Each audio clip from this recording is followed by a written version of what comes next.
Aku akan menjelaskan sedikit soal ketimpangan sosial. Simak terus ya.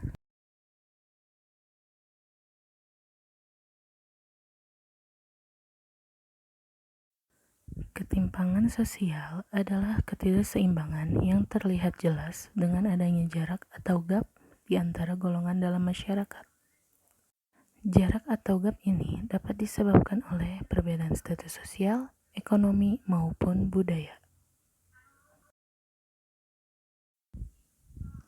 Adapun faktor yang mempengaruhi terjadinya ketimpangan sosial, perbedaan sumber daya alam, letak dan kondisi geografis maupun demografis, faktor globalisasi, kebijakan publik, dan faktor internal individu maupun kelompok. Bentuk-bentuk. Apakah ketimpangan sosial memiliki bentuk lain? Ketimpangan sosial itu terdiri dari 6 bentuk. Yang pertama, ketimpangan antara golongan kaya dan miskin. Agar lebih jelas, kita lihat dari gambar ini saja ya. Timbulnya ketimpangan sosial pada gambar tersebut dapat disebabkan oleh faktor pertumbuhan masyarakat menengah ke atas yang menanjak naik dan mental miskin yang dimiliki oleh masyarakat. Selanjutnya yang kedua. Yang kedua ini ketimpangan antara pemilik modal dan buruh. Ketimpangan ini biasanya terjadi karena berkaitan dengan jaminan upah yang diterima buruh. Jarak ketimpangan akan semakin jelas melebar ketika pemilik modal tidak memberikan upah sesuai dengan standar yang ditetapkan pemerintah.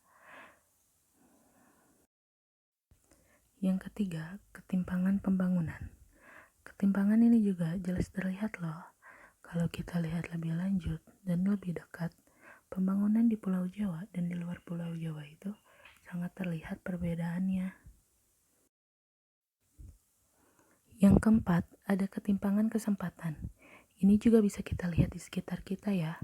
Contohnya, perbedaan fasilitas pendidikan di daerah kota dan pelosok yang menyebabkan ketimpangan kesempatan. Karena tidak bisa menikmati pendidikan yang sama dan selayaknya di kota. Yang kelima, ada ketimpangan budaya lokal dan budaya global. Gampangnya, di era globalisasi ini, terkadang kita terlalu menerima banyak hal baru yang tanpa sadar, kita justru melupakan atau bahkan meninggalkan yang lama. Contoh nyatanya, budaya barat lebih banyak digemari daripada budaya lokal, sehingga posisinya itu tersisihkan. Dan yang terakhir ada ketimpangan gender. Ketimpangan gender itu banyak yang sudah sering terjadi. Contoh yang paling sering muncul di sekitar itu stereotip gender. Seperti perempuan itu tidak perlu belajar tinggi-tinggi, karena ujungnya itu di dapur. Bener gak sih kayak gini? Tentunya gak bisa seperti itu ya. Berikut dampak yang terjadi akibat ketimpangan sosial. Yang pertama, diskriminasi sosial. Hal ini pasti pernah terjadi bukan? Perbedaan perlakuan atau pembatasan maupun pengecualian ini sering terjadi karena kita terlalu memperhatikan status sosial, ekonomi, politik, budaya, dan sebagainya. Yang kedua, kecemburuan sosial. Kecemburuan sosial ini bisa terlahir dari sebuah diskriminasi karena mendapatkan perbedaan-perbedaan dalam kehidupan bermasyarakatnya. Yang ketiga, monopoli kekuasaan. Ketimpangan sosial ini membuat terbagi dua kelompok kuat dan lemah. Kelompok kuat akan lebih merasa berkuasa dari kelompok lemah yang menjadi pihak dirugikan. Dan yang terakhir adalah konflik sosial.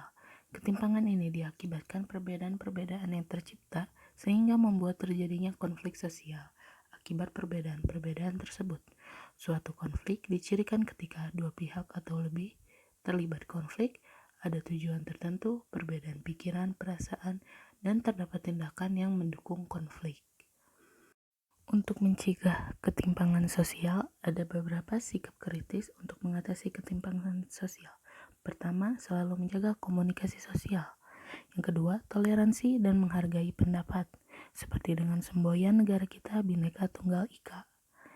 Yang ketiga, ada sikap empati sosial. Dan yang keempat, ada sikap filantropi sosial.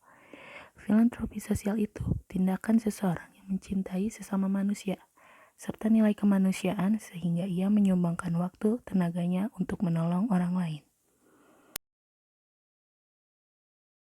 Demikian materi dari ketimpangan sosial mata pelajaran sosiologi. Semoga video ini dapat memberi manfaat. Dan jika masih ada kekurangan, mohon dimaafkan. Terima kasih dan sampai jumpa.